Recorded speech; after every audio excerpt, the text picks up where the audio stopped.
नमस्कार, बहुत स्वागत है आपका। भारत अपडेट देख रहे हैं आप। मैं हूं आपके साथ भावना त्रिपाठी। बुलेटिन की शुरुआत करेंगे बड़ी खबर के साथ। प्रधानमंत्री नरेंद्र मोदी के फैसले का सीएम पुष्कर सिंह धामी ने स्वागत किया। पेपर लीक मामलों पर फास्ट ट्रैक कोर्ट का स्वागत मुख्यमंत्री पुष्कर सिंह धामी की ओर से किया गया। सीएम ने कहा कि युवाओं की मेहनत और भविष्य की सुरक्षा होगी। फास्ट ट्रैक कोर्ट से दोषियों को तुरंत सजा मिलेगी। पेपर लीक जैसे अपराधों पर प्रभावी अंकुश लगेगा। मुख्यमंत्री ने कहा कि केंद्र सरकार युवाओं के भविष्य के प्रति प्रतिबद्ध है। मुख्यमंत्री पुष्कर सिंह धामी की ओर से कहा गया कि पेपर लीक जैसे अपराधों पर प्रभावी अंकुश लगाया जा रहा है और केंद्र सरकार युवाओं के भविष्य के लिए प्रतिबद्ध है। प्रधानमंत्री नरेंद्र मोदी के फैसले का उत्तराखंड के मुख्यमंत्री पुष्कर सिंह धामी ने स्वागत किया। उन्होंने कहा कि इससे नकल के मामलों पर, पेपर लीक के मामलों पर अंकुश लगेगा। फास्ट ट्रैक कोर्ट के फैसले का स्वागत करते हुए सूबे के मुखिया नजर आए। पीएम मोदी के फैसले का सीएम पुष्कर सिंह धामी ने स्वागत किया और इस कदम को सराहनीय बताया। केंद्र सरकार युवाओं के भविष्य के लिए प्रतिबद्ध है। मुख्यमंत्री ने कहा पेपर लीक जैसे अपराधों पर इस फैसले के बाद प्रभावी तौर पर अंकुश लगेगा। फास्ट ट्रैक कोर्ट से दोषियों को तुरंत सजा मिलेगी। ये बहुत एक सोची समझी साजिश है कि छात्रों को आगे करके बाद में स्वयं राजनीति करना, माहौल खराब करना, कानून व्यवस्था को अपने हाथ में लेना, अराजकता फैलाना। जबकि प्रधानमंत्री मोदी जी के नेतृत्व में आज पूरे देश के अंदर 12 लाख से भी ज़्यादा लोगों को नियुक्ति पत्र वितरण किए गए हैं। नीट का एग्ज़ाम दोबारा करवाया गया है और पूरी पारदर्शिता के साथ करवाया गया है। सीबीआई जांच की इंक्वायरी की गई है। जो लोग दोषी थे उनके खिलाफ कार्रवाई की गई है। पूरे देश भर के अंदर जहां भी एनडीए की सरकारें हैं, भाजपा की सरकारें हैं, उन्होंने बहुत पारदर्शिता के साथ एग्जाम को किया है। और वहीं उत्तराखंड के मुख्यमंत्री पुष्कर सिंह धामी ने उत्तराखंड भवन एवं सनिर्माण कर्मकार कल्याण बोर्ड में पंजीकृत निर्माण श्रमिकों के लिए कई नई कल्याणकारी योजनाओं का शुभारंभ किया। इस दौरान उन्होंने श्रमिकों के लिए 2 मोबाइल मेडिकल वैन को भी हरी झंडी दिखाई। मुख्यमंत्री ने कहा कि सरकार श्रमिकों के स्वास्थ्य, शिक्षा और सामाजिक सुरक्षा के लिए पूरी तरह से प्रतिबद्ध है। नई योजनाओं के तहत श्रमिक परिवारों को पोषण सहायता, बच्चों के लिए शिक्षा सामग्री, स्वच्छता किट और योग एवं वेलनेस का निःशुल्क प्रशिक्षण दिया जाएगा।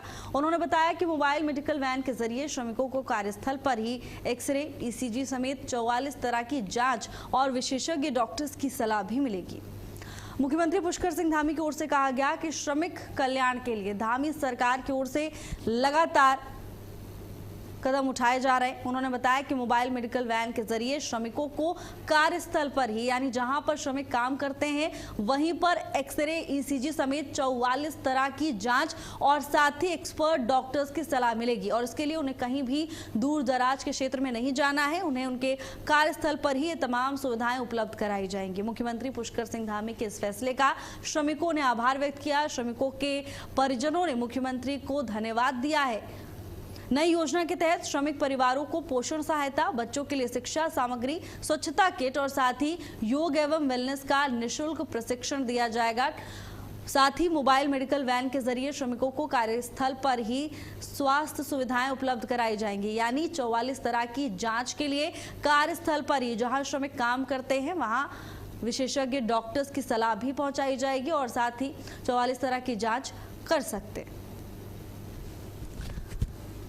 श्रमिक कल्याण के लिए मुख्यमंत्री पुष्कर सिंह धामी की ओर से ये बड़ी सौगात दी गई है। मुख्यमंत्री ने मेडिकल मोबाइल वैन को हरी झंडी दिखाई और साथ ही मुख्यमंत्री ने आश्वासन दिया है कि श्रमिक कल्याण के लिए सरकार लगातार प्रतिबद्ध है और लगातार इस तरह के कदम सरकार की ओर से उठाए जाएंगे।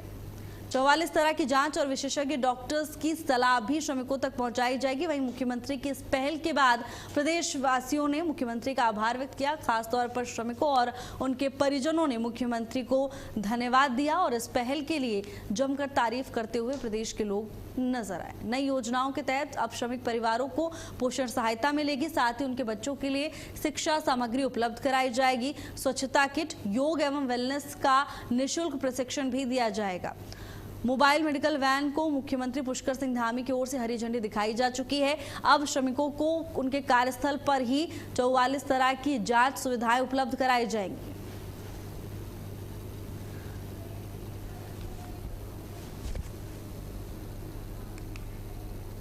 बद्रीनाथ हाईवे पर जवानों ने कर्तव्य और साहस की बड़ी मिसाल पेश की है। बद्रीनाथ धाम से पहले पहाड़ी से अचानक बड़े बड़े बोल्डर सड़क पर गिर गए, जिससे यात्रियों और श्रद्धालुओं की आवाजाही प्रभावित हो गई। स्थिति की गंभीरता को देखते हुए ड्यूटी पर तैनात जवानों ने मशीनों का इंतजार नहीं किया, खुद ही मोर्चा संभाल लिया। जवानों ने टीम भावना और हिम्मत दिखाते हुए भारी पत्थरों को सड़क से हटाकर मार्ग को सुचारू कराया। जवानों की इस त्वरित कार्रवाई से श्रद्धालुओं और यात्रियों को बड़ी राहत मिली है। तो देखिए, पूरी टीम का इंतजार ना करते हुए खुद जवानों ने मोर्चा संभाल लिया। जवानों की इस त्वरित कार्रवाई से श्रद्धालुओं और यात्रियों को बड़ी राहत मिली। घंटों इंतजार यात्रियों को नहीं करना पड़ा। जवानों ने खुद हाईवे से बोल्डर हटाए। बद्रीनाथ मार्ग पर जवानों ने अपनी बहादुरी की मिसाल पेश की है। हौसलों से पत्थर उठाए और उसके बाद रास्ता सुचारू कराया। यातायात व्यवस्था दोबारा से सुगम कराई गई। श्रद्धालुओं की मदद के लिए जवानों ने मोर्चा संभाल लिया। बद्रीनाथ हाईवे पर जवानों ने कर्तव्य और साहस की बड़ी मिसाल पेश की है। वहीं देहरादून स्थित बीजेपी प्रदेश मुख्यालय में आयोजित ज्वाइनिंग कार्यक्रम में कई राजनीतिक और सामाजिक कार्यकर्ताओं ने पार्टी की सदस्यता ग्रहण की। बीजेपी प्रदेश महामंत्री कुंदन परिहार ने नए सदस्यों का स्वागत किया, साथ ही उन्हें पार्टी की प्राथमिक सदस्यता भी दिलाई। उन्होंने कहा कि बीजेपी सिर्फ एक राजनीतिक दल नहीं है, बल्कि एक विचारधारा है जो राष्ट्र प्रथम के भाव के साथ काम करती है। उन्होंने नए कार्यकर्ताओं से संगठन को मजबूत करने और साथ ही पार्टी की नीतियों को जनता तक पहुंचाने का आह्वान किया। कार्यक्रम में राजीव ठुकराल समेत कई प्रमुख लोगों ने भारतीय जनता पार्टी की सदस्यता ली और साथ ही संगठन के लिए काम करने का संकल्प लिया। कांवड़ यात्रा को सकुशल और सुरक्षित तरीके से संपन्न कराने को लेकर पुलिस प्रशासन ने अब तैयारियां तेज कर दी हैं। एसपी देहात जया बलूनी ने 4 जिलों हरिद्वार, देहरादून, टिहरी और पौड़ी के पुलिस अधिकारियों के साथ समन्वय बैठक की। बैठक में यात्रा मार्ग की समस्याओं, रूट प्लान और सुरक्षा व्यवस्था को लेकर चर्चा हुई। एसपी देहात ने सभी जिलों के पुलिस कर्मियों को आपसी संवाद और बेहतर तालमेल बनाए रखने के निर्देश भी दिए हैं। उन्होंने कहा कि नीलकंठ कांवड़ यात्रा मार्ग पर पर्याप्त पुलिस बल की तैनाती, सूचनाओं का लगातार आदान प्रदान बेहद जरूरी है। बैठक में चारों जिलों के क्षेत्राधिकारी, निरीक्षक और प्रभारी निरीक्षक मौजूद रहे। तो देखिए, कांवड़ यात्रा को लेकर प्रशासन पूरी तरह से अलर्ट मोड पर नजर आ रहा है और इसी को लेकर तमाम जरूरी दिशा निर्देश एसपी जया बलूनी की ओर से दिए गए। तमाम क्षेत्रों के प्रतिनिधि यहां पर मौजूद रहे। आगामी कांवड़ यात्रा है, उसमें जो 4 जनपद है, हरिद्वार, देहरादून, पौड़ी और टिहरी गढ़वाल, इनके आपसी समन्वय से ही कांवड़ यात्रा बहुत अच्छे से चलती है। क्योंकि जो पौड़ी में नीलकंठ यात्रा है, उसके लिए हरिद्वार से जो ट्रैफिक आता है वो ऋषिकेश और मुनि की रेती होते हुए लक्ष्मण झूला पहुंचता है। तो आपस में जो हमारा कोऑर्डिनेशन है वो बहुत अच्छा रहे, आपस में हमारा समन्वय बना रहे। साथ साथ ही जो हमारा जो जाने का रास्ता है और जो हमारा एग्जिट है, उसमें प्रॉपर ड्यूटीज रहें, जो हमारा कोऑर्डिनेशन है वो अच्छा। और वहीं उत्तराखंड के मुख्य सचिव आनंद वर्धन ने राष्ट्रीय शुद्ध वायु कार्यक्रम की समीक्षा बैठक में देहरादून, ऋषिकेश और काशीपुर की वायु गुणवत्ता सुधारने के लिए अधिकारियों को सख्त निर्देश दिए हैं। उन्होंने कहा कि PM10 और PM 2.5 के स्तर को कम करने के लिए सड़कों का पंजीकरण, मक्खीकरण, धूल नियंत्रण, निर्माण, मलबे का वैज्ञानिक निस्तारण और साथ ही प्रदूषण फैलाने वालों पर सख्त कार्रवाई की जाए। मुख्य सचिव ने वाहनों और उद्योगों से होने वाले प्रदूषण पर प्रभावी नियंत्रण, ट्रैफिक जाम कम करने और साथ ही तीनों शहरों में वायु गुणवत्ता की लगातार निगरानी के निर्देश दिए हैं। साथ ही आम जन को जागरूक करने और राष्ट्रीय शुद्ध वायु कार्यक्रम की वार्षिक कार्य योजना को जल्द से जल्द तैयार करने पर भी बैठक के दौरान जोर दिया गया। तो देखिए, वायु प्रदूषण पर नियंत्रण पाने के लिए प्रशासन की ओर से तमाम तैयारियां तेज की जा चुकी हैं। उत्तराखंड के शहरी विकास मंत्री राम सिंह कैड़ा ने विधानसभा में विभागीय अधिकारियों के साथ समीक्षा बैठक की। बैठक में प्रदेश के नगर निगम, नगर पालिका और नगर पंचायतों में चल रहे विकास कार्यों की जानकारी लिए और साथ ही सभी कार्यों को समय पर पूरा करने के निर्देश दिए। मंत्री ने वर्षा काल को देखते हुए सड़कों के निर्माण और मरम्मत कार्यों में तेजी लाने को कहा है। उन्होंने सीवर लाइन, पेयजल, स्ट्रीट लाइट जैसी बुनियादी सुविधाओं को बेहतर करने, शिकायतों को जल्द निस्तारण करने के निर्देश दिए। राम सिंह कैड़ा की ओर से कहा गया कि विकास कार्यों की गुणवत्ता बनाए रखने के लिए कार्यदायी संस्थाओं की लगातार निगरानी की जाए और पूरे हो चुके कार्यों का जल्द से जल्द लोकार्पण कराया जाए। तो देखिए, सड़क, पेयजल और तमाम मूलभूत सुविधाओं को दुरुस्त करने के निर्देश दिए गए। नई दिल्ली में आयोजित पीएम पोषण और समग्र शिक्षा अभियान की समीक्षा बैठक में उत्तराखंड के शिक्षा मंत्री डॉक्टर धन सिंह रावत ने कई अहम सुझाव दिए। उन्होंने पीएम पोषण योजना के तहत बच्चों के भोजन की सामग्री लागत बढ़ाने की मांग की ताकि छात्रों को अधिक पौष्टिक और गुणवत्तापूर्ण भोजन मिल सके।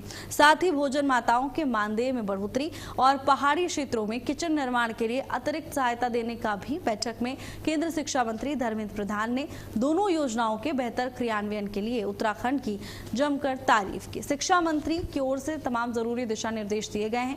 बच्चों के भोजन पर खर्च बढ़ाने की मांग उठी, जिस पर मंत्री की ओर से आश्वासन दिया गया है कि जल्द से जल्द सभी मांगों पर विचार विमर्श किया जाएगा। उत्तराखंड के सुझावों की केंद्र सरकार ने जमकर तारीफ की। डॉक्टर धन सिंह रावत ने कई अहम प्रस्ताव बैठक के दौरान रखे, वहीं उन प्रस्तावों को खूब सराहना भी बैठक के दौरान मिली है। यानी उत्तराखंड की ओर से शिक्षा मंत्री ने जो सुझाव बैठक के दौरान दिए, जो सजेशंस बैठक के दौरान दिए, उनको जमकर सराहा गया, तारीफ की गई।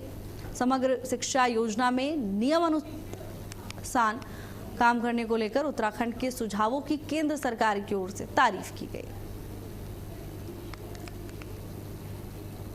देहरादून में बीजेपी ने राहुल गांधी और कांग्रेस के खिलाफ जोरदार प्रदर्शन किया।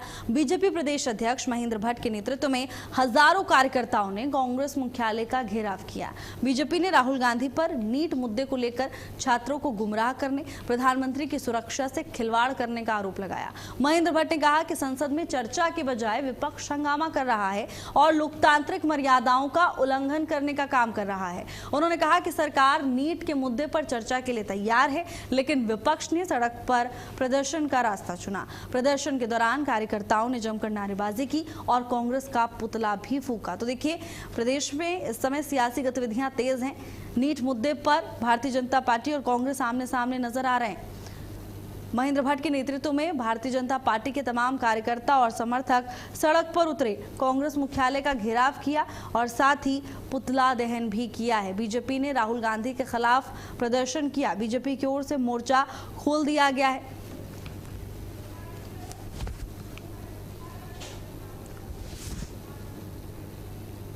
और वहीं कांवड़ यात्रा को लेकर उत्तराखंड में तैयारियां अब पूरी की जा चुकी हैं। शिव भक्तों की सुरक्षित और सुगम आवाजाही के लिए लोक निर्माण विभाग ने कांवड़ मार्गों को दुरुस्त कर लिया है। विभाग ने प्रमुख मार्गों की जांच, सड़कों के गड्ढों की मरम्मत, गाड़ियों की और साथ ही पुलों की सुरक्षा व्यवस्था पूरी कर ली है। अधिकारियों का कहना है कि बारिश के दौरान अगर किसी भी मार्ग पर किसी को भी कोई परेशानी आती है तो तत्काल कार्रवाई करके यातायात को सुचारू कराया जाएगा। सिंचाई विभाग, पीएमजीएसवाई और अन्य विभागों के साथ समन्वय बनाकर सभी व्यवस्थाएं तैयार कर ली गई हैं। तो देखिए, शिव भक्तों की यात्रा में किसी प्रकार की कोई बाधा ना पड़े, इसको लेकर अभी से ही प्रशासन की ओर से तमाम तैयारियां पूरी की जा चुकी हैं। कांवड़ यात्रा को लेकर उत्तराखंड में तैयारियां पूरी हो चुकी हैं। शिव भक्त जब यात्रा के लिए पहुंचे तो किसी तरह का खलल उनकी आस्था में ना पड़े, इसको लेकर तमाम तैयारियां प्रशासन की ओर से दुरुस्त की गई हैं। यातायात व्यवस्था से लेकर मूलभूत सुविधाएं, पार्किंग की व्यवस्था और हर एक पहलू पर प्रशासन पूरी तरह से अलर्ट मोड पर नजर आ रहा है। कांवड़ यात्रा को लेकर प्रशासन पूरी तरह से मुस्तैद है। उत्तराखंड में तैयारियां पूरी की जा चुकी हैं। मार्गों की मुरम्मत, सुरक्षा व्यवस्था मजबूत की गई। तो शिव भक्तों की यात्रा के लिए प्रशासन पूरी तरह से तैयार है। लोक निर्माण विभाग ने सभी मार्ग दुरुस्त किए।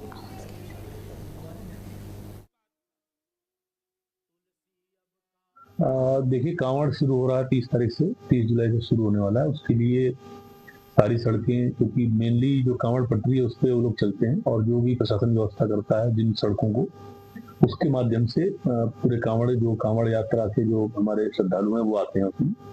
तो सारी सड़कों को चेक करवा लिया गया है। जहाँ पे भी इश्यूज थे, गड्ढे थे, उनको सही करवा लिया गया है और कहीं झाड़ी वाड़ी थी उसको कटवा दिया गया है। सारे पुलों का निरीक्षण कर लिया गया है। कोई रिस्क वाले पुल तो नहीं है। सारी चीज चेक करी जा चुकी है और हम लोग पूरी तरीके से तैयार हैं। आगे भविष्य में अगर बारिश होने पे कहीं पे कोई फर्दर कोई इशू आता है तो उसको देखते हैं। वहीं देहरादून पुलिस लाइन में उत्तराखंड पुलिस के कर्तव्यनिष्ठ निरीक्षक स्वर्गीय मनोज सिंह मंडराल को श्रद्धांजलि दी गई। पुलिस अधिकारियों और कर्मचारियों ने दिवंगत आत्मा को नमन किया, उनके योगदान को याद किया। इस दौरान ईश्वर से प्रार्थना की गई कि दिवंगत पुण्यात्मा को अपने चरणों में स्थान दे। शोक संतप्त परिवार को इस दुख की घड़ी में धैर्य और शक्ति प्रदान करें। पुलिस विभाग ने स्वर्गीय मनोज सिंह मंडराल के कर्तव्य और साथ ही सेवा भाव को श्रद्धापूर्वक याद किया। सेवा भाव को श्रद्धापूर्वक याद किया। पुलिस विभाग ने स्वर्गीय मनोज सिंह मंडराल के कर्तव्य और सेवा भाव को याद करते हुए उनके योगदान को महत्वपूर्ण बताया। पुलिस लाइन में स्वर्गीय मनोज सिंह को श्रद्धांजलि अर्पित की गई। देश के लिए, प्रदेश के लिए दिए गए उनके अमूल्य योगदान को याद किया।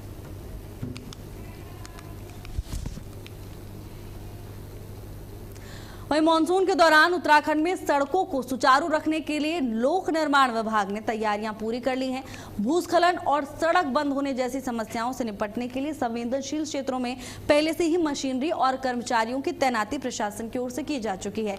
अब विभाग ने प्रदेश भर में 500 से ज्यादा मशीनें लगाई हैं ताकि आपदा की स्थिति में तुरंत कार्रवाई की जा सके। पीडब्ल्यूडी सचिव डॉक्टर पंकज कुमार पांडे के अनुसार सभी संवेदनशील स्थानों की जिम्मेदारी अधिकारियों को सौंपी गई है। सड़कों की लगातार निगरानी की जा रही है। विभाग का लक्ष्य है कि बंद सड़कों को जल्द से जल्द अधिकतम 24 घंटे के भीतर खोल दिया जाए। तो मानसून को लेकर प्रशासन की ओर से अलर्ट मोड पर कार्य किए जा रहे हैं। उत्तराखंड में 500 मशीनों से निगरानी होगी। अधिकतम 24 घंटे के अंदर मार्ग खोल दिए जाएंगे।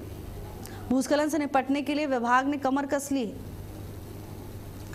मानसून को देखते हुए प्रशासन पूरी तरह से अलर्ट मोड पर नजर आ रहा है। अधिकतम 24 घंटे के भीतर मार्ग दोबारा से सुचारू करने की बात कही जा रही है।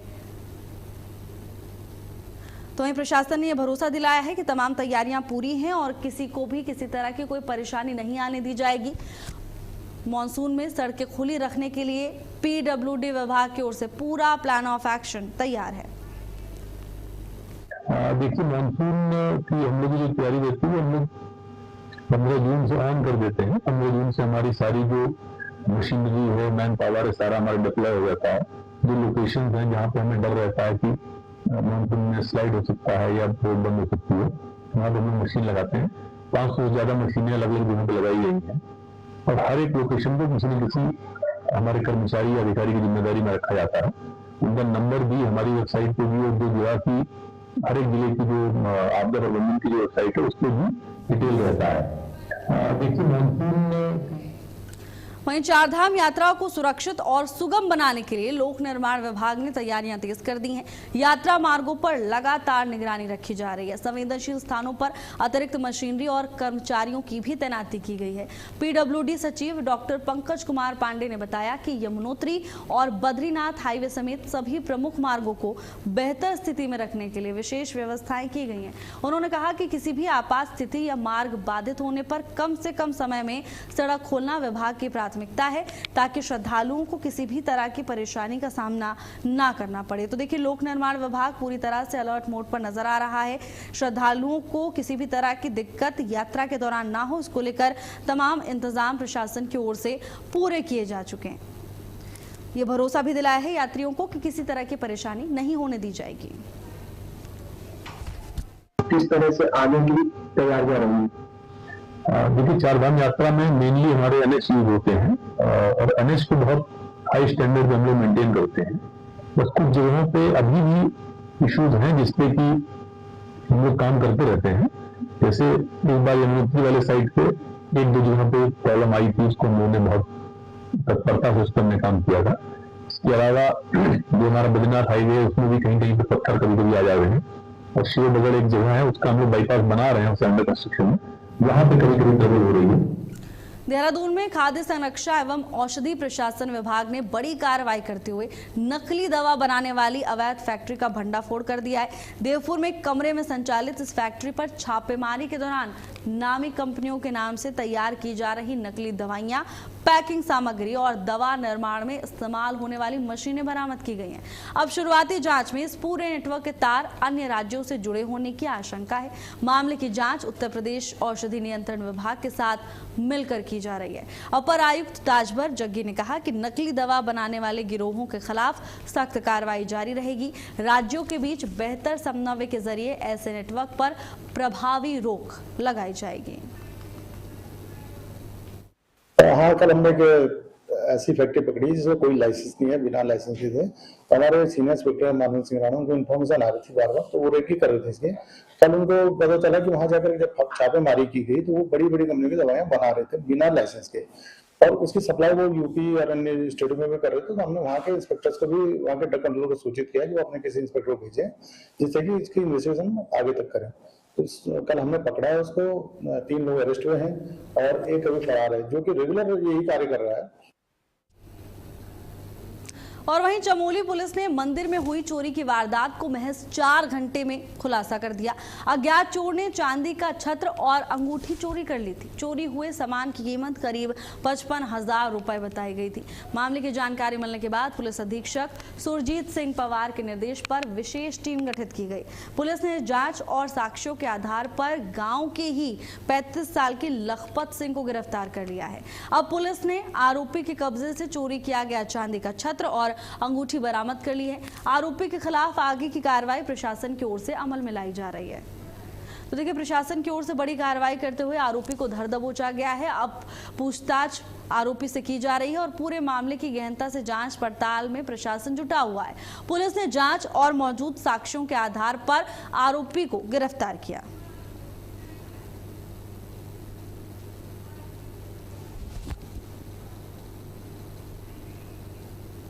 उत्तराखंड के अल्मोड़ा में परीक्षा पेपर लीक के मामलों को लेकर छात्रों का विरोध प्रदर्शन अब और तेज हो गया है। केंद्र शिक्षा मंत्री धर्मेंद्र प्रधान के इस्तीफे की मांग को लेकर छात्र संघ ने गांधी पार्क में क्रमिक अनशन शुरू किया है।